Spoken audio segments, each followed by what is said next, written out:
등장인물입니다. 이재명, 정진상, 성남FC, 네이버, 희망살림, 돈이오가죠 40억 원. 무슨 혐의일까요? 아리송하죠? 복잡한 이슈 시원하게 풀어드립니다. 함께 공부할까요? 자, 지난 시간 성남FC 후원금 의혹 공부했던 거 기억나십니까? 헷갈리시면 한 번 더 보셔도 좋고요. 이거였죠. 자, 이재명 당시 성남시장이 6개 기업에게 뭔가 특혜를 주고 그 대가로 이 기업이 성남FC에 뇌물성 후원을 한 것 아니냐는 의혹이었습니다. 자, 경찰은요, 이 6개 기업 중에 이 기업만 문제 삼았습니다. 두산건설이요. 나머지 5개 기업은 혐의 없음으로 종결을 했어요. 그랬더니 그 결과를 받아든 검찰이 묻는 거죠. 아니, 다른 기업은? 그러면서 이 기업을 압수수색합니다. 바로 네이버입니다. 이 네이버와 두산건설은 흐름이 조금 다릅니다. 일단 성남시로부터 받은 뭘 받았느냐는 비슷해요. 자, 두산건설은 뭘 받았었죠? 사업을 지을 수 있도록 용도 변경을 해주는 특혜 소지가 있었죠. 네이버도요, 15층짜리 제2 사업을 지을 수 있도록 성남시가 허가를 해줍니다. 여기까지는 비슷한데 이 두산건설과 네이버, 성남FC에 후원을 하는 방식은 차이가 납니다. 두산건설은 어떻게 후원을 했었죠? 바로 성남FC에 후원을 했었죠. 네이버는요, 중간에 한번 거쳐서 후원을 합니다. 어떤 방식이냐면요, 네이버가 희망살림은 공익사단법인인데 이 서민들 빚을 탕감해주는 그런 이제 좋은 일을 하는 공익사단법인입니다. 네이버가 희망살림에 40억 원을 기부를 해요. 여기다가 이제 기부를 하는 겁니다. 그러면 희망살림이 1억 원 수수료를 떼고 성남FC에 광고를 해요. 얼마? 1억 원 뺐으니까 39억 원 광고를 하죠. 무엇을 광고를 하냐면 주빌리은행이라는 이름으로 광고를 합니다. 이 주빌리은행의 공동은행장이 이재명 당시 성남시장입니다. 결과적으로 봤을 때 네이버는 이 40억 원을 우회적으로 성남FC에 후원을 한 셈이 되는 거죠. 이 구조를 조금 더 들여다보겠습니다. 자, 네이버가 성남FC에 후원을 할 때 거쳤던 이 희망살림, 관심이 가시죠? 조금 더 알아보겠습니다. 희망살림이 이재명 당시 성남시장과 관련된 인물들이 많이 등장하는데요. 이 희망살림의 대표는요, 재윤경 전 의원입니다. 이번 대선 말고 지난 대선 2017년 대선 때 당시에는 민주당 내에서 문재인 전 대통령, 우리가 친문의 힘이 셀 때잖아요. 그런데 이 재윤경 전 의원은 민주당 현역 의원이었는데 이재명 캠프의 대변인을 맡습니다. 측근이라고 볼 수 있죠. 또 다른 희망살림의 이 공동대표는 이현욱 변호사인데 이현욱 변호사는 나중에 이 성남FC 감사를 지내고요. 이재명 성남시장이 경기도지사가 되잖아요. 그때부터는 경기주택도시공사 사장을 지냅니다. 역시 이재명 대표의 측근이죠. 자, 이 희망살림은 성남FC에 광고를 할 때 아까 무슨 명목으로 광고를 했다 그랬죠? 이 주빌리은행을 광고를 했다 그랬죠. 이 주빌리은행은요, 희망살림과 성남시가 함께 만든 겁니다. 그래서 아까 공동은행장은 이재명 당시 성남시장이었던 거죠.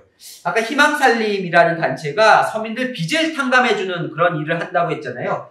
주빌리은행도 비슷합니다. 장기 연체로 고통받는 시민들의 빚을 좀 깎아주거나 탕감해주는 그런 공익적 성격의 은행인데 이재명 당시 성남시장의 역점 사업이었어요.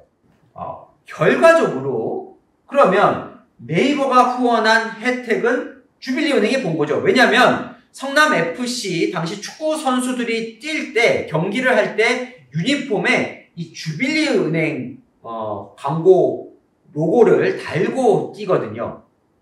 자, 보면 이 주빌리은행 공동은행장, 그리고 희망살림, 성남FC 이 다 측근들로 좀 구성되어 있는 상황. 두산건설이 바로 성남FC에 후원했던 것과 좀 구조가 다르지 않냐라고 생각하시겠지만 검찰은 일단 두산건설 때와 똑같이 이재명 대표를 향해서 제3자 뇌물수수 혐의를 적용 여부를 검토하고 있습니다.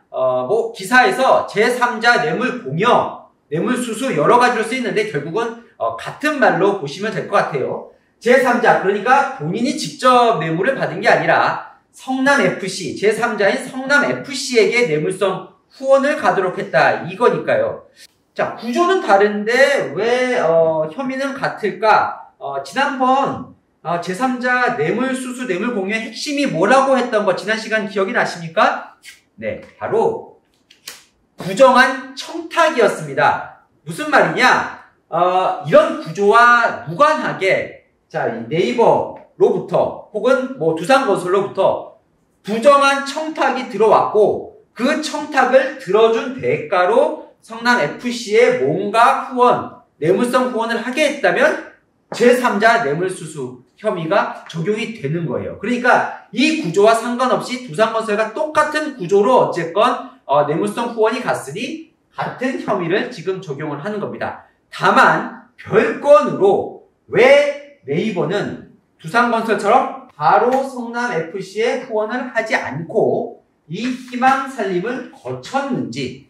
자, 그러면서 왜 희망살림은 1억 수수료를 받았고 이 돈은 어떻게 쓰였는지, 39억 결국 간 39억 후원금은 어떻게 쓰였는지 이런 것들은 별개로 지금 조사를 하고 있는 겁니다. 자, 정리하기 전에 저희가 주목해야 할 인물 한 명이 있는데요. 아십니까? 정진상 성남시 당시 정책실장입니다. 이재명 민주당 대표가 본인의 측근이라고 인정하는 몇 명 안 되는 인물이죠. 지금도 이재명 대표와 함께 민주당에서 근무를 하고 있는데요. 당시에 성남FC 구단주는 이재명 성남시장이잖아요. 그런데 성남FC 인사들이 모두가 정진상 실장이 사실상 구단주였다 이런 이야기를 하고 있는 겁니다.